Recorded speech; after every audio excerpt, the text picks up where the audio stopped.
Mercedes Benz is one of the most famous car manufacturers around the world, but when it comes to their website, everything is very ordinary and simple. Let's take a quick look at it. Here you can see that we have a very basic navigation bar, very simple hero section, and the rest of the user interface elements such as the cards here and the product teasers are also very simple. This is not necessarily bad, but let's see how we can improve one of the sections in this website. I'm gonna pick this user interface element here in the center, which you can see, which is basically a switch that the user can switch between different sub-brands of the Mercedes-Benz such as AMG and Maybach and see a relevant content to those brands. In this video, you're gonna see how I'm going to improve this simple user interface element and transform it from what you can see here to this one.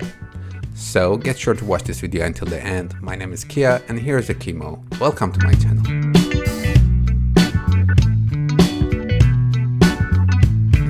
First part of this video, I'm going to show you how we can improve this user interface element. I'm going to share every reasons behind every decision that I'm making in the design process. In the second part, I'm going to show you how we can design the new teasers inside of Figma. So bear with me until the end of this video. But before we go further, I would like to ask you to subscribe to my channel. If you haven't done yet, like this video and get sure to share this video with the other designers in your community. Now without further ado, let's get started. So the first thing is that these brands are very important for the business and of course for the users as well. However, this user interface element is not grabbing enough attention from the users. In order to grab enough attention from the users, I would like to resize this element. So let's make them bigger. In the second step, I would like to bring a little bit motion to this user interface element to make it more engagement. So first of all, I'm going to unify the look and feel of all the teasers. And then I'm going to add a background video to all those teasers. Okay, the next thing that I would like to work on is the logos that we have inside each teaser.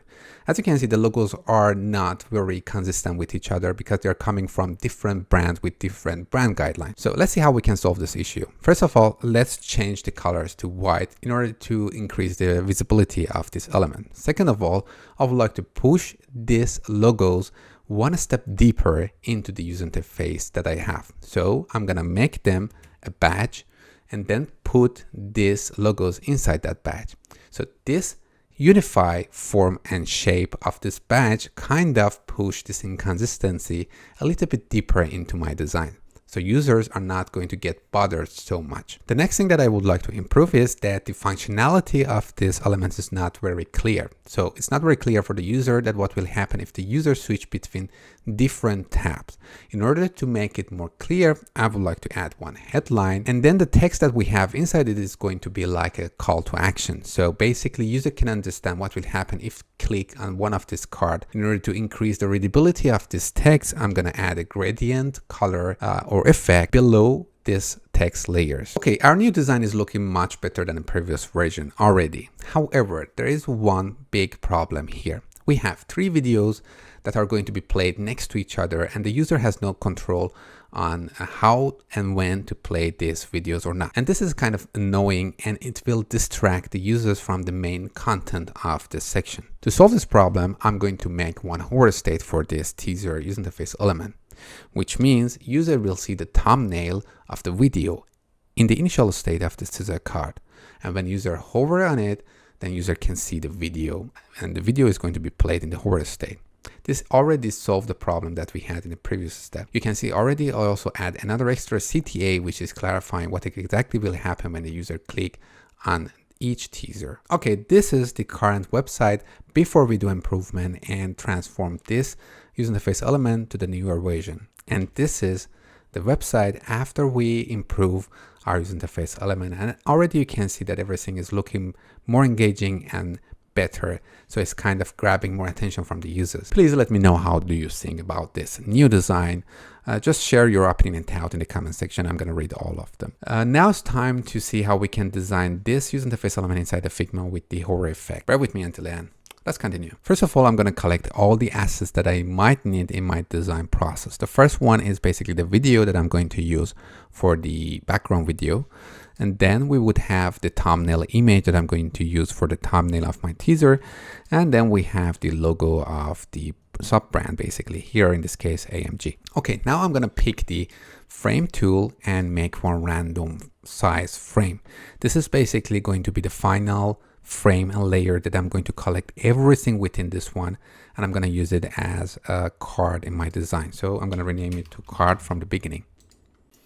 Before I go further in the design process, I'm going to get sure that I select this frame and apply auto layout on it by clicking on this plus button and icon next to the auto layout section in the design panel. I use the auto layout in 99% of the cases. Okay, let's add our background video and the thumbnail image into our card frame. What I'm going to do is I'm going to select the video that I have, double click on it. When the setting window is open, I'm going to use the combination key Control-C to copy this style. And then I'm going to select the frame that I have and use the combination key Control-V to paste that style into my new frame that I have. Here you can see in the fill section that the video has been added as a style to the background effect of my frame. Next, I'm going to do the same thing for the thumbnail image. So I'm going to double click on the thumbnail image, and when the setting window is open, I'm going to use the combination key Control-C to copy this image and then select the frame and use the combination key Control-V to paste that image here as well. Just get sure that the order of the effect that we have in the fill section is going to be like this, that the video is first and then image is second. Solid color that we have here to black in case that the video and the image is not loaded yet in our prototype, we will see this dark color in the background. Now let's make our badge, the badge that we have logo inside it. I'm going to select the logo that we have here, and then I would like to have a frame with the padding around it and one background color, which is going to be the black one. So to do that, I'm going to use the combination key Shift-A, which is basically going to make a new frame, add this logo as a child layer within that one, and then we can maybe rename it to badge. And since we automatically applied auto layout on it, we can have access to all properties regarding the padding horizontally and vertically. For example, right now I'm going to set it to 24 or maybe 16 pixel for vertical and horizontal padding. So the spacing between the logo and the border of this frame is good for now. Then I'm going to add one background color. This time I'm going to set it to pure dark. So the badge is basically ready. Okay, now I would like to make a copy of this badge and then come to my card, select the card frame, and then paste the badge inside it. You can see that automatically the card is going to hog the new content within it, which is the badge basically. I'm going to select the card, and then I'm going to set the resizing behavior, as you can see here, horizontally and vertically to fix. The size that I'm going to set for now, it doesn't matter. You can set anything that you want. Later on, when we design the layout, we will set the specific size for the width or height of this element. Okay, the next thing that I would like to have in the teaser is basically the headline and top line. So I'm going to pick up the text tool and click into my frame here in the card frame. You can see in the layer list that we already have a text layer. So I'm going to write down headline. I'm going to get sure that the size is on 2563, which is basically the sizing that we have in the brand guideline or in the original website actually. I'm going to set the font size on the bold. And here the line height, I would like to set it on 100% to occupy less vertical space. Sorry, I need to select the layer, whole layer first, and then do the changes. Okay. And I'm going to copy this one and paste one more time. And this time I'm going to make the style of the font regular and the size 16 pixel. This is going to be my top line, which I'm going to position it on top of the headline. I'm going to select these two and use the combination key Shift-A in order to make a new frame, add these two layers into that frame and apply auto layout. In this way, I would have more control on these two elements. So first of all, let's rename the frame that we made to content. And then I would like to set the horizontal and resizing behavior of this frame to fill the container. In this way, you can see that it's going to cover a whole area horizontally and vertically in the card frame. So if we change or resize the size of the frame, parent frame, you can see that the size of the content frame is going to also follow it. Let's also do the same thing for these two layers. So I'm going to get sure that the text layer is also going to follow their parent horizontally, at least vertically they can stay on the hog. In this way, we will have a kind of more responsive behavior for these two elements. And then I'm going to select the content layer one more time and align everything to bottom left. Just let's select the card layer and increase a little bit the padding between the element within it, the child layers, and the border of this frame. So I'm going to select the card layer, as I said. And here, the horizontal padding and vertical padding, I'm going to set them on 24, or maybe a little bit more, even 32. To increase the readability of this text, let's add one gradient color to increase the contrast between the background and the text layered in the foreground. So I'm going to select the card layer one more time, and here in the fill section where we add already two other effects, I'm going to add another new effect. This time I'm going to set the type of the color effect to the gradient, and I'm going to get sure that I select this head of the gradient slider and then set the transparency of that color to 85%.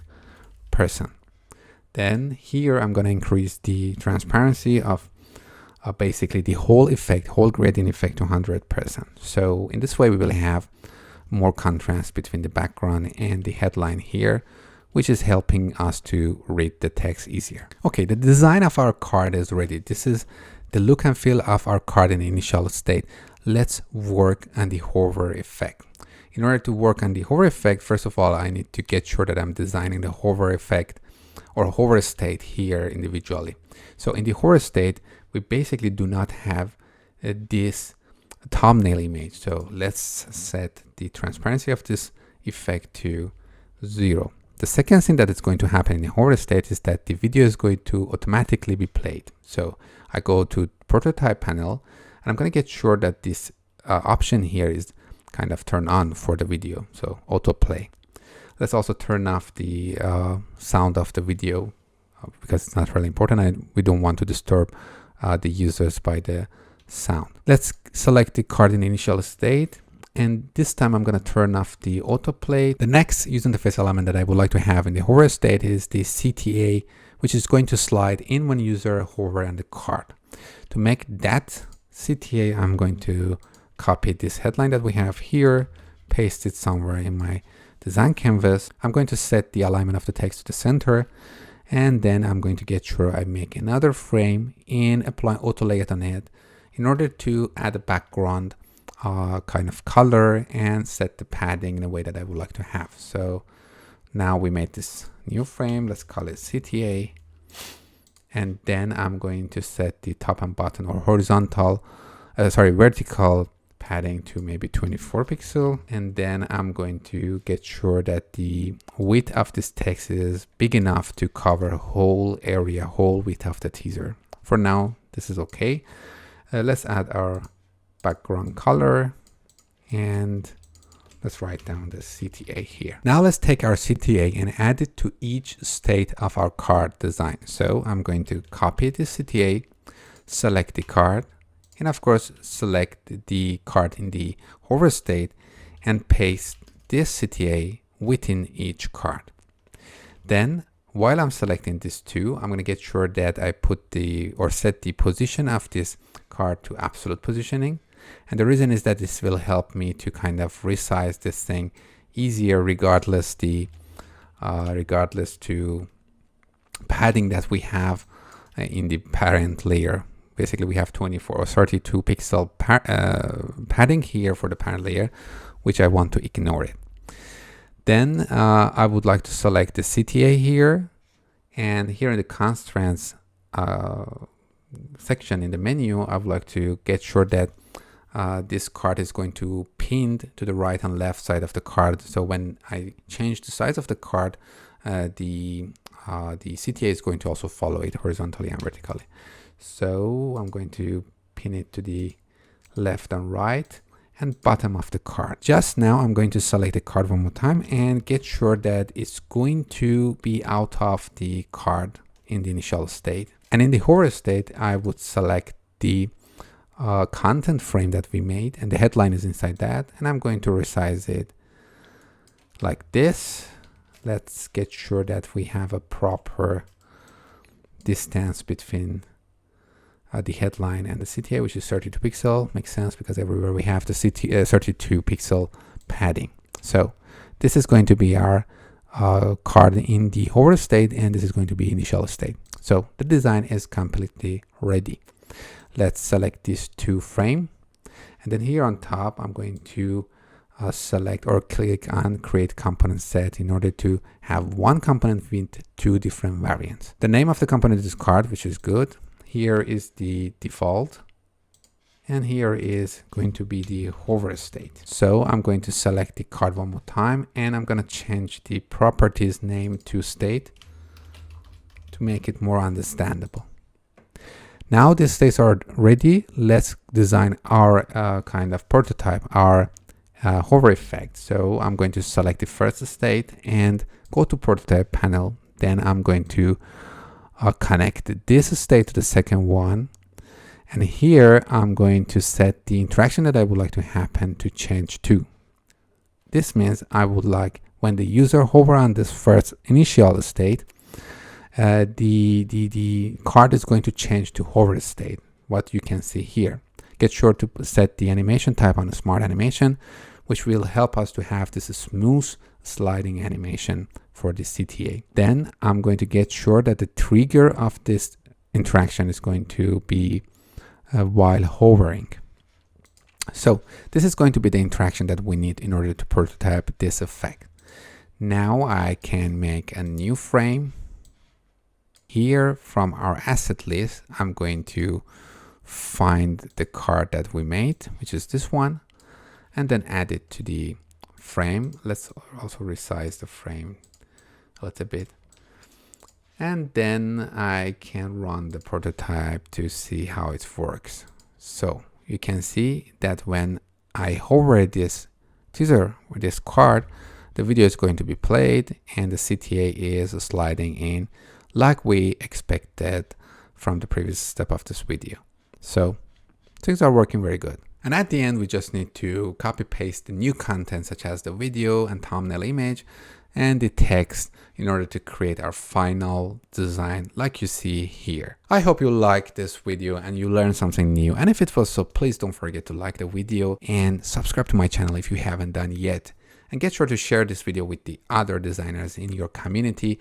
These are the ways that you can support me to make more content in this channel. And at the end, one more time, get sure to share your opinion and thought regarding this video and the other videos in my channel in the comment section with me. Let's learn together and see you in the next video.